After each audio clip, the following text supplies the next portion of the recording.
Welcome to Winning Inside, the show where we follow the journey from feeling defeated to winning. Here are your hosts, Cheddy Matthews and Michelle Wickman.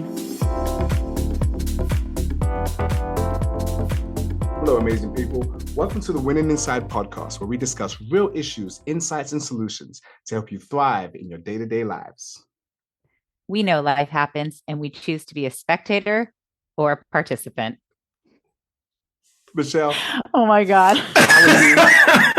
It's all good. See, you hear his laugh in the background. I'm sorry, okay. Michelle. It was so funny because it was just like, we know life happens. Listen, we're keeping this in. This is a keeper.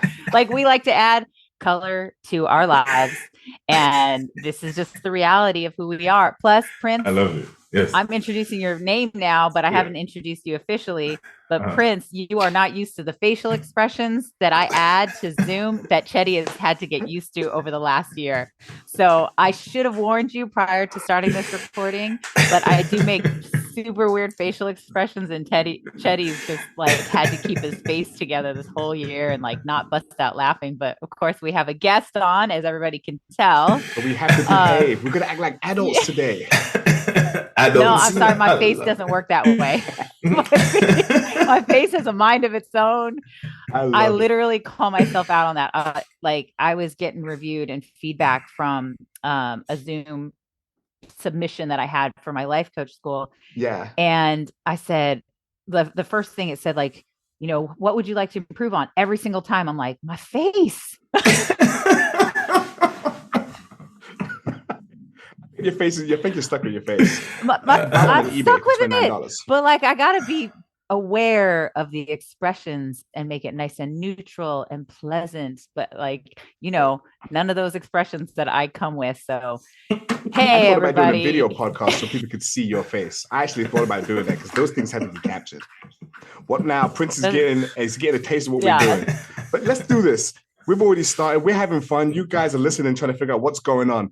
We have had so much fun in the first 10 minutes before we started recording that this is what you're feeling. This is the residual effects of just three awesome people on a podcast together, chitting and chatting.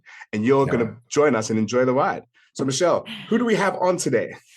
Okay, so I have known Prince, PJ, Prince Daniels Jr., so many names, for many years. And it harkens back to the days of Lululemon. And my now 15-year-old, who's like 6'2", was probably, I don't know, 2.5 feet tall and just, you know, kicking heels and chasing after him everywhere. That's how long I've known Prince. Wow. He was a Lululemon ambassador. I connected with him as a member of the community. And I didn't really know anything about his past, right? I just knew him as somebody who is a kind of a badass personal trainer, a badass instructor, and really kicked my butt. So the first time I met him, we went into his studio, which was in this warehouse. So it was like nice, spacious studio. And he just like put us through, I mean, hell, you know, he's just kicked our butts in this boot camp style workout. And I remember just being like so spent. He's like, all right, everybody get together on the mat. I'm like, what are we doing here? We're stretching, clearly, right? We're going to stretch. That's what you do. And he's like, we're going to do some meditation. We're going to do some mindset work. And I was just like, what? So this is before I really did all this work, right? I always told myself, I can't do meditation. I can't do mindfulness and all of that because my brain doesn't shut off. And so the thing that I remembered about him from that moment, from that day, was that he said, no, this is the perfect time to start your mindfulness practice because your body is so tired. Your brain is a little tired too. You've already used all of that glucose, that easily accessible stuff right there. So your brain's just like, no, man, I got to rest and recuperate. So now you can kind of work with it. Now you can guide it. Now you can manage it. And I was like, oh, right. Because when I used to do yoga and then be like, okay, now we're going to do some mindfulness work. I was like, no, my brain is, you know, at work, my brain's at home, my brain's with, you know, where did I park my car, all those places. But he got us so tired that my brain's like, sleep now. listen to whatever he has to say. Love it. So that was my introduction to Prince. And he is a high performance mentor. So, but I want him to tell you more about himself, because no better than coming directly from the man. Boom. Is that when I jump in? That's when you Yes, jump in. sir. Jump in. Hello, everyone. I'm giving you my London accent or my UK accents because we have Cheddy here. No. Hi, everyone. My name is Prince Daniels Jr. I'm a high performance mentor. Man, Michelle, it's so funny and it's so beautiful how when you reminisce on how we met, so organic. But one of the things that I pride myself on at the time was making sure that I kill you and I resurrect you. Kill you with the workout, resurrect you with the meditation. And so I felt that was very impactful, and I'm glad that it stuck with you during this time. So, you know, I know you said I should speak about myself, but man, speaking about myself is I'm not gonna lie, it is something that I enjoy doing, but I'm shy in the beginning. But let me just share a little bit about myself. I grew up in many different places, and landed in Houston, Texas, where I attended high school, and from there I played football. I was a good student as well because my father was from a different country. So it was all about education. Your books, get to your books now. Right. And so you know that, Cheddy, huh? Oh, I know exactly what you're talking about. Exactly. So that was always pushed in order for me to play sports. I thrived in school and in sports or academics. And I went on to get a scholarship, but I had a lot of trials and tribulations getting to that point to get a scholarship. And it seemed like I always had a situation where I returned nothing into something.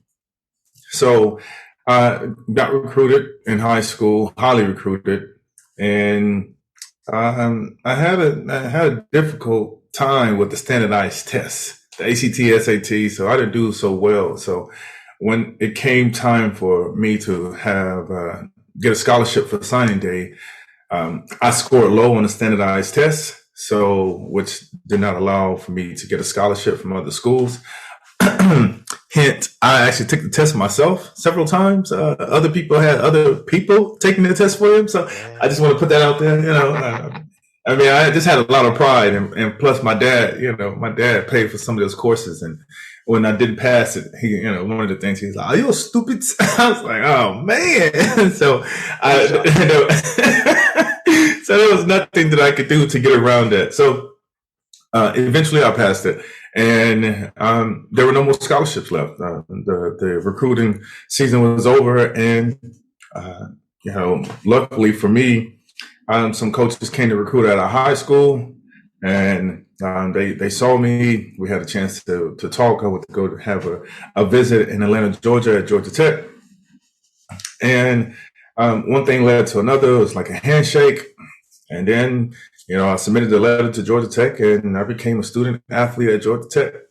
So I kind of paved my own way. In a sense, I've always had a lot of luck and serendipitous situations that work out for me. So always was very optimistic and positive, no matter what I go through. So I get to Georgia Tech, and I was determined to become a scholastic student as well as a student athlete. Do good on and off the field, and make my dreams come true, play in the NFL.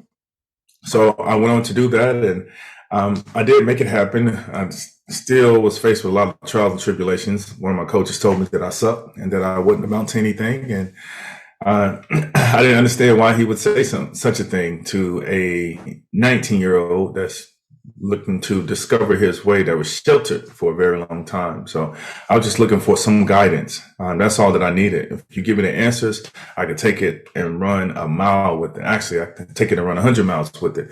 But since I did not have that, I had to figure out things, as they can say, the hard knock life way, and which helped me build resilience and perseverance. And so after my coach has spoke to me in the most berating way, I had an opportunity to make a choice, whether I fold or whether I persevere through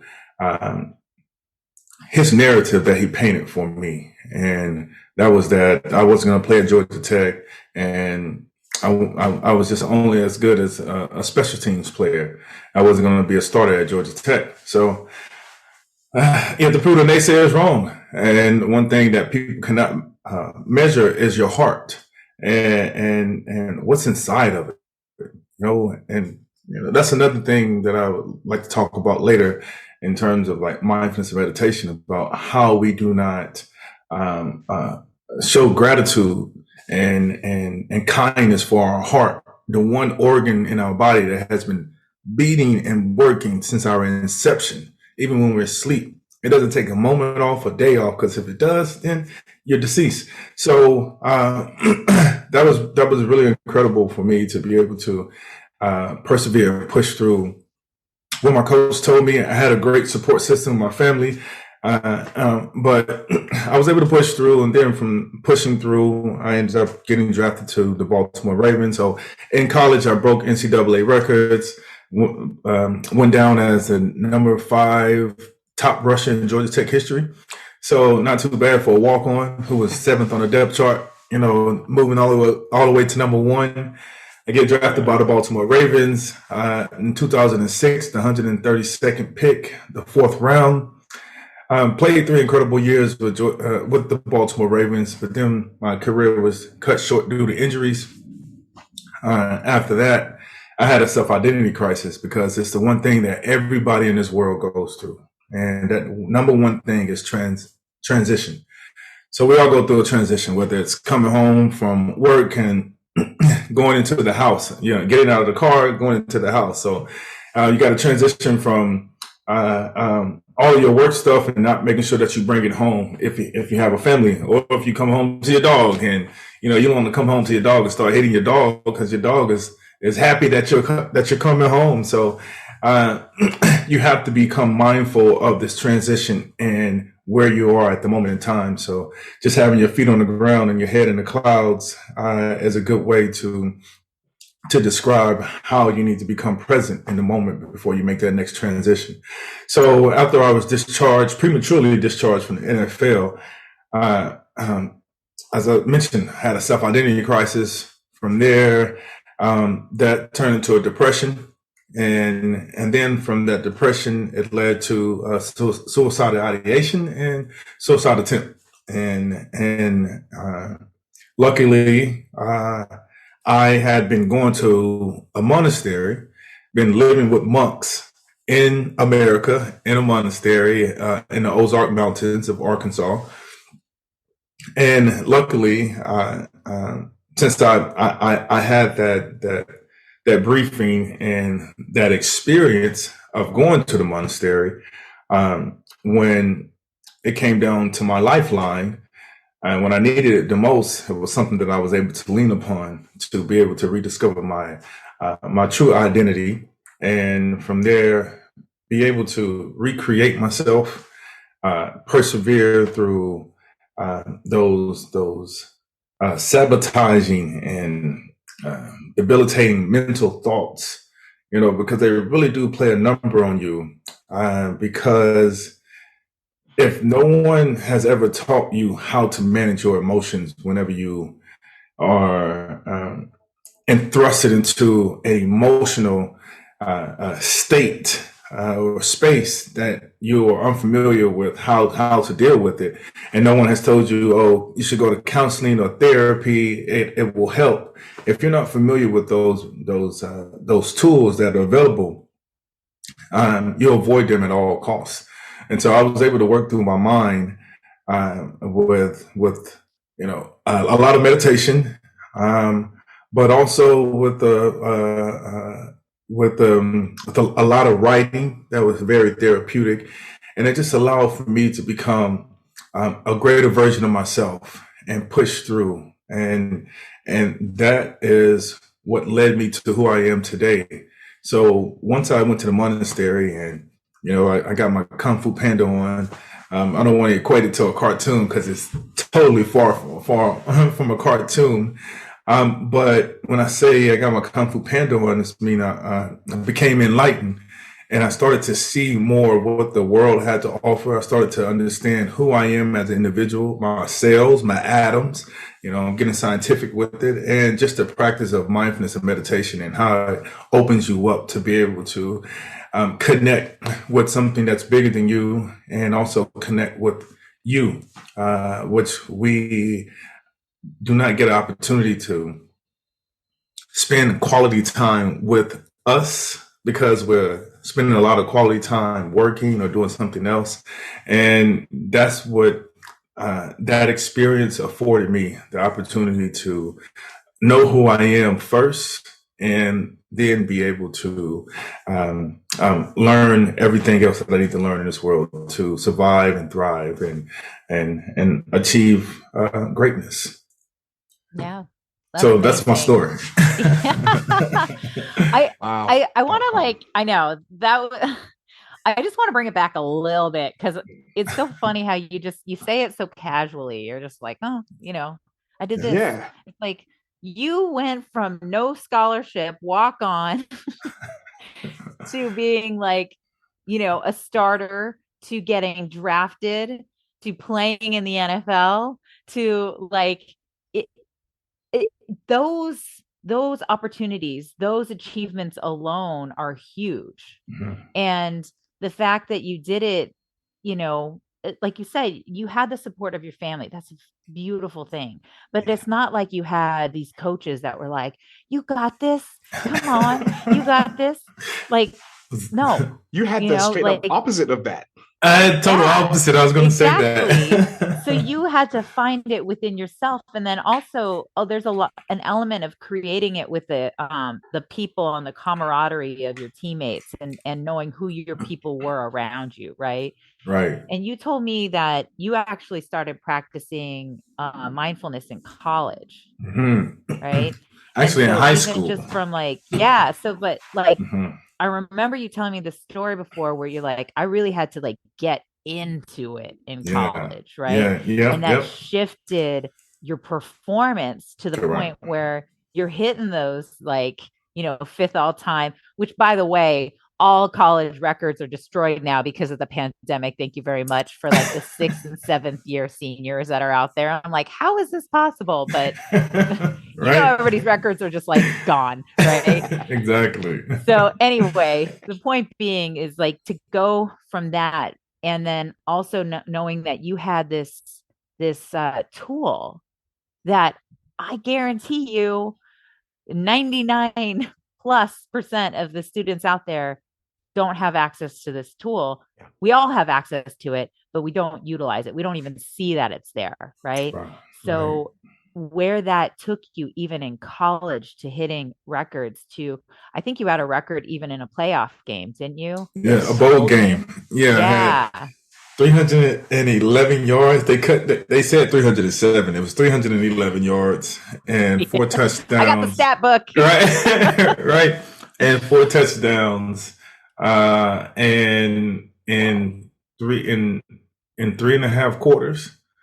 What? Yeah, my coach took me out at the beginning of the fourth quarter. I was like, come on, man. And the only reason why he let me stay in to get those 200 yards is because my offensive linemen were begged him.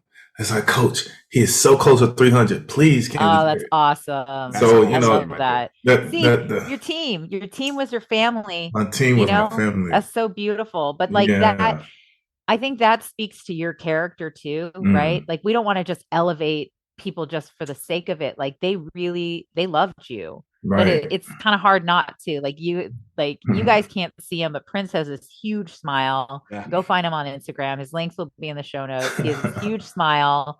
like, big personality, very, very happy person. And it doesn't mean that we're always feeling joyful, but he always offers joy to other people. And that's one of the things that like is so endearing about him. Yeah. I have to That's agree awesome. because Prince, I've met you I think I've met you for about 33 minutes. And already we're cracking jokes and laughing. And it's so awesome. You have this ability to bring joy in the room as you did when you first popped on. And I've got to say, if I didn't know you, I'd say that comes from a place. But now hearing the story and knowing the story, I'm like, that's where that comes from. You are an overcomer. You have intentionally designed your life for the way it is. You have taken lemons and turned them into lemon meringue pie. You have rocked it when people will be crying. You're like here shining and smiling. You have turned every lump of coal into diamonds.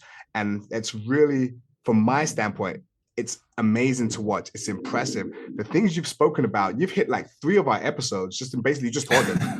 I was like, wow, we spoke about that. We spoke about that. Oh my gosh, you spoke about that. You hit the nail on the head. And I just want to hear more of your story and more of just what makes you do the things you do for others. Because honestly, you could just say, forget other people. I'm just going to do what I do. Life is good. Life is great. But you are a giving human being. What causes you to be so giving and willing to share what you've learned with other people? The truth of it is, I was born like this.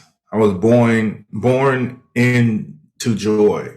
So, the word enjoy, that is my life. I'm in joy at every single moment of my life. And I had to learn how to manage this happiness, because it doesn't stop.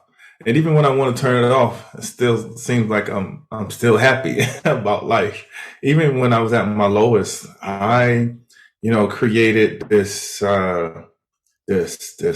happiness of wanting to harm myself, right? And because you have to prep to destroy something. Yeah. And I was still happy in that moment. And so you can use happiness for, evil things, and you can use happiness for happy things, right? And so what makes me or allows me to continue to be optimistic, I think it's just, living life. Well, I'm not going to say I know it's living life. It's living life to your fullest. I'm not afraid to die. Yeah. And so since I'm not afraid to die, I live every single moment. And I live it in enjoy. Like, I really break down that word and I say enjoy. All right, I could not stand this song when I was growing up. I got the joy, joy, joy, joy down in my heart. I was like, turn that off. Turn that off.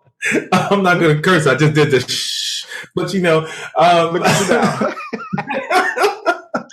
don't need to sing it. I'm just going to live it. I'm just going to live it. And I could not stand that song. But now that I'm older, like that song, I sing that song like it's the last song on planet Earth, because I really do. And when you actually sing the song and you mean it, you actually feel this type of joyful energy.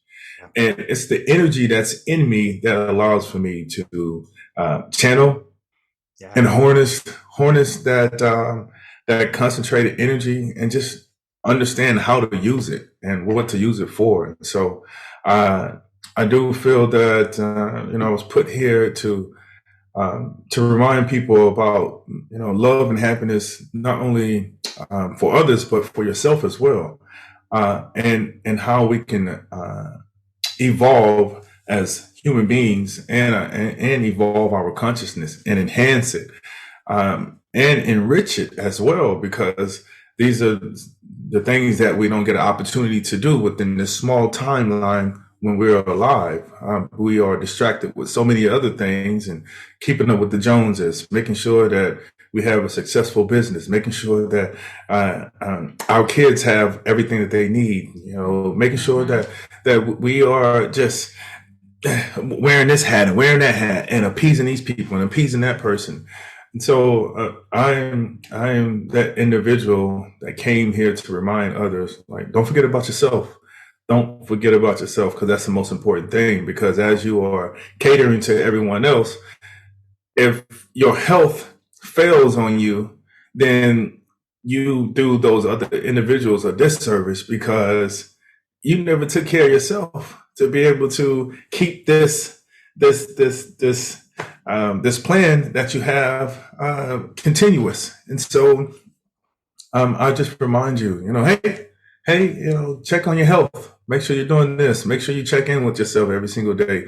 Make sure you don't get caught up in social media first thing in the morning. Make sure you check in with yourself. Remind yourself how incredible you are, how grateful you are of all the things that you have.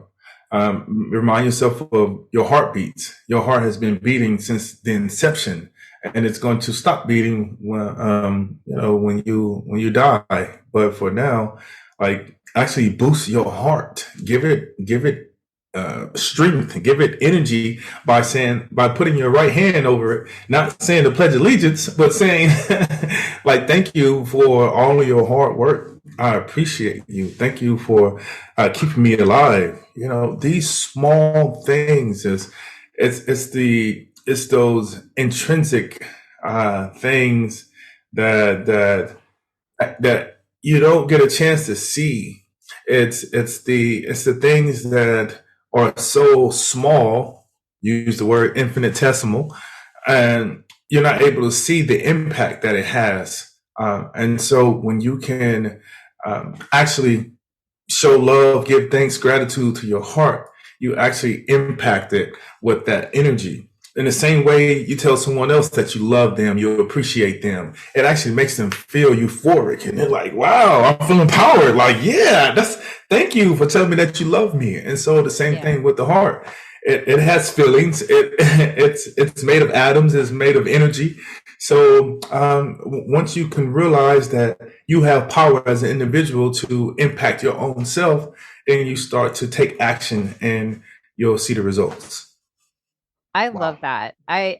We've talked about gratitude all the time. I like multiple times, Cheddy and I have talked about it on the podcast, but we all the time talk about it.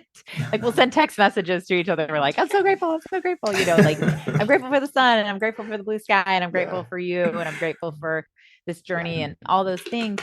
But like, you took it to another level where you're like specifically expressing gratitude for your heart, like the center, like your being, right? Mm-hmm. So I never really thought about that. I've thought about it in terms of like, hey, I'm grateful for my strong legs because I got to play volleyball, like things of that nature. But this is different. Right. There really is an energy when you express love and gratitude to other people. You really do actually like put energy into their beings, no matter if they're across the country or across the world. Exactly. Give them energy when you say these things. So to truly, like you said, I love that, like, put your hand over your heart and express that gratitude and feel into it as if you can feel the heat from your own hands pressing into your solar plexus, right? Like, I'm doing it right now. Y'all can't see me, but I'm doing it right now. And my hands are like super hot. And I'm like, oh, okay. It's working. It's working. It's working, y'all.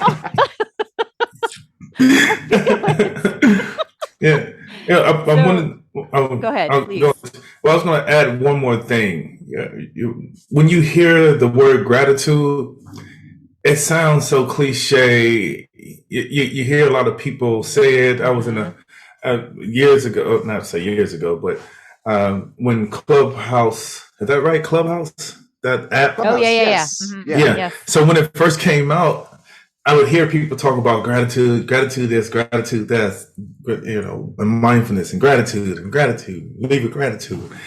And what I was able to understand was that you can use gratitude in a more of a vehement manner, meaning like a more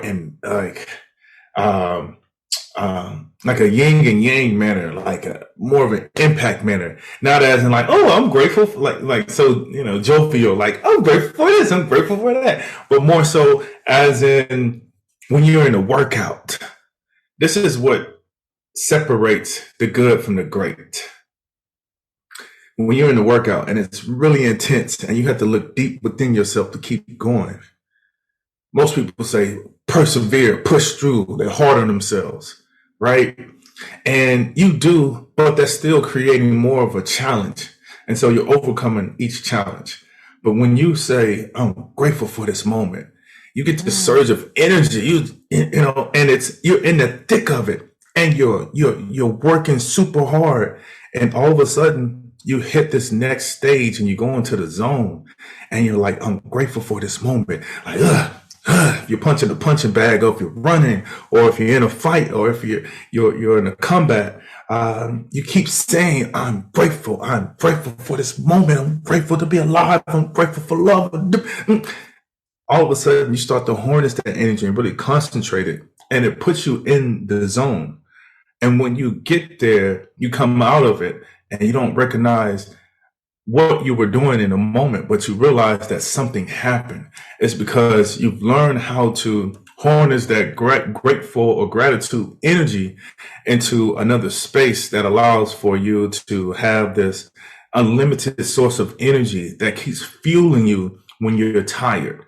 And so, man, that right there is such a magical moment. But a lot of people think gratitude is used in the sense of when you're at peace and you're and jovial, but no, it can be used in your power as well. And so I wrote about it in my book, Mindfulness for the Ultimate Athlete, Mastering the Balance Between Power and Peace.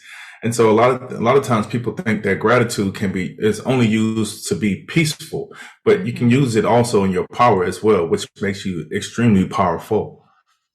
I read your book, and even hearing you say this now, it's like it just hit different, for lack of better words, right?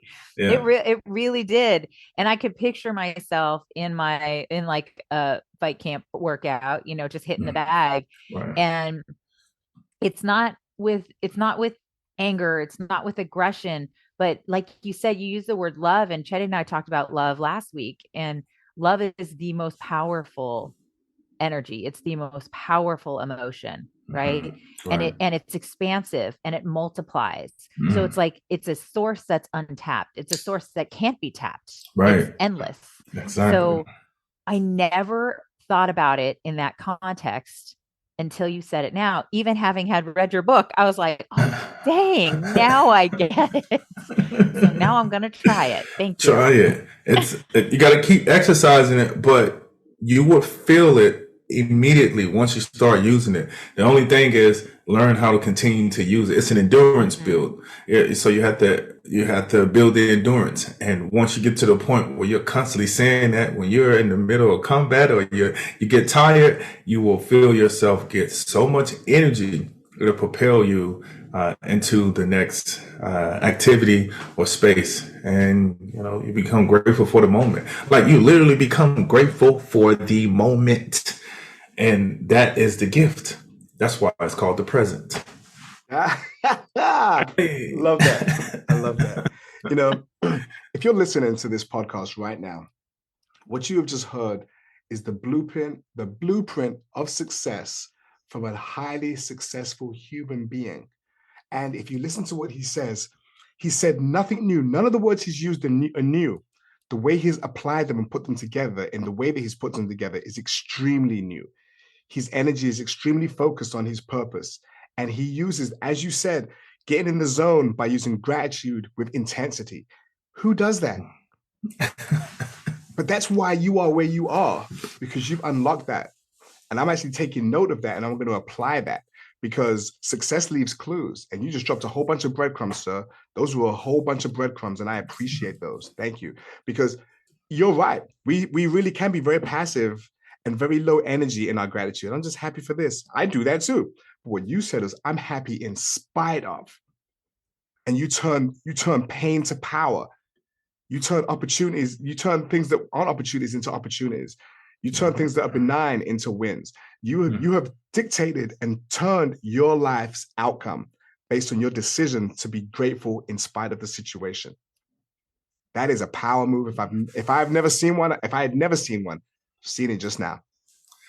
Man, I feel charged right now. Thank you. That. Where's my mic? You're not going to do a mic drop on that one. Now I'm not going to drop it. I might break it. I have a habit of dropping my other mic, my spare mic. So you drop my lavalier. I'll get you a mic stuffed animal so you can just throw it every once in a while. That's what I need to get, like a little. But I like the banging noise it makes when it drops. I like that banging noise when it drops, but I'm breaking it. So no, I totally agree. I love that.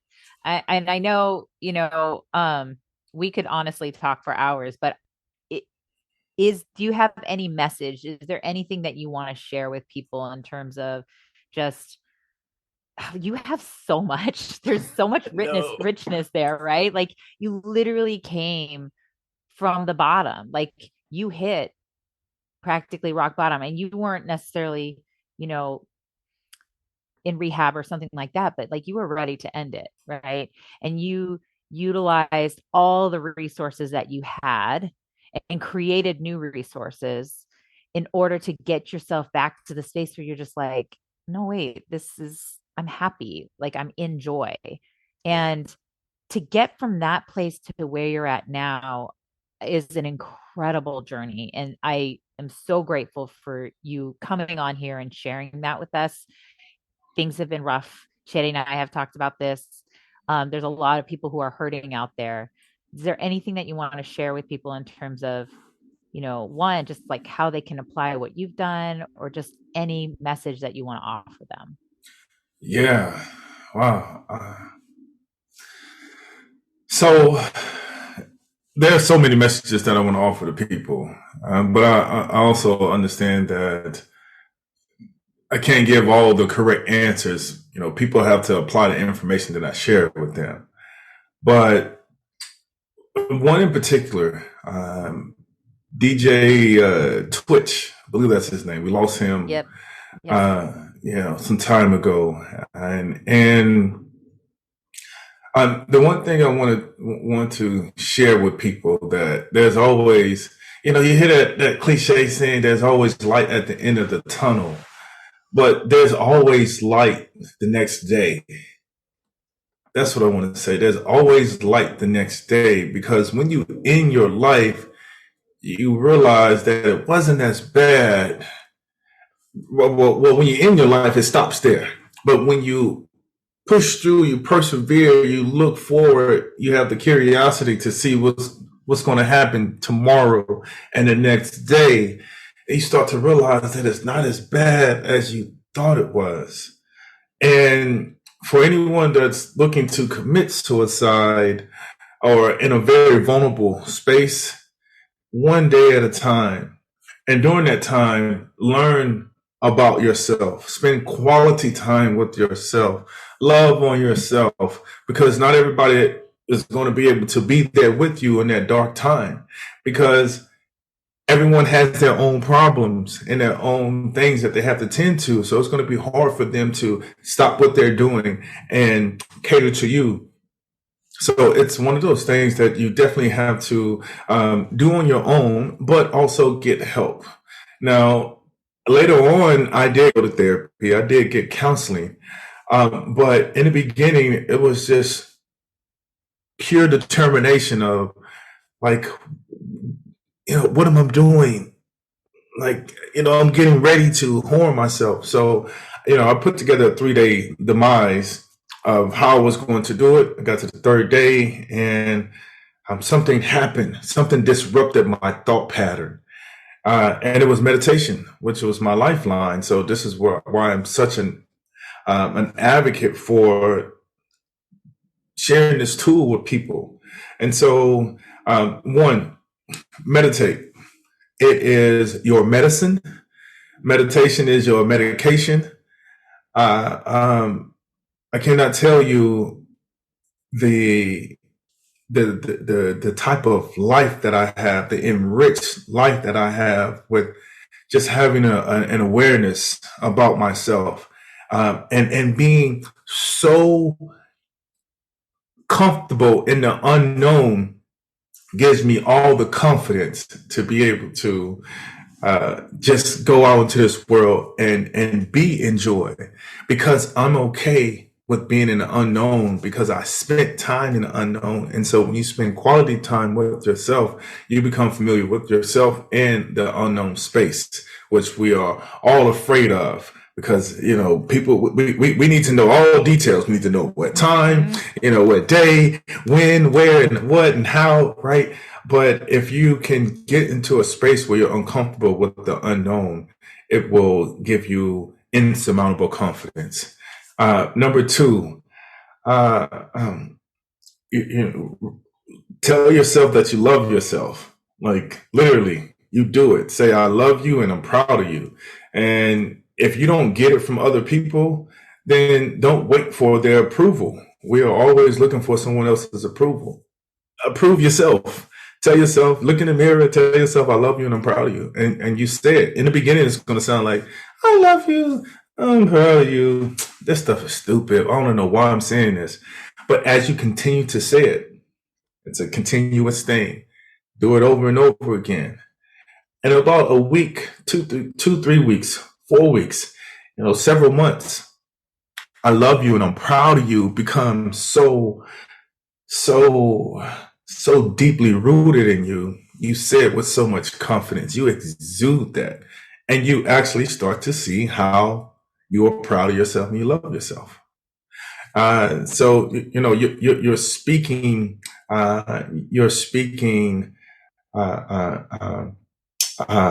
like high energy, good energy, your highest good into yourself.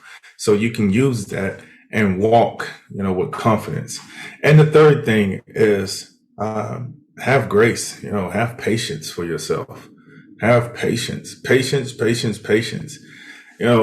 can have patience for others. Like parents can have patience for their kids, but they don't have patience for themselves. Parents can have patience for, just anything, but they don't have patience for themselves. So learn how to have patience for yourself. Go from the impatient to the patient with yourself, because you have to remember that you are a person and we make mistakes, we make choices, right? But remember that the mistake that you make today is another take for tomorrow. So you don't have to end anything. If you lose your life savings, guess what? You can make it back, because we have a circle of friends. We have network.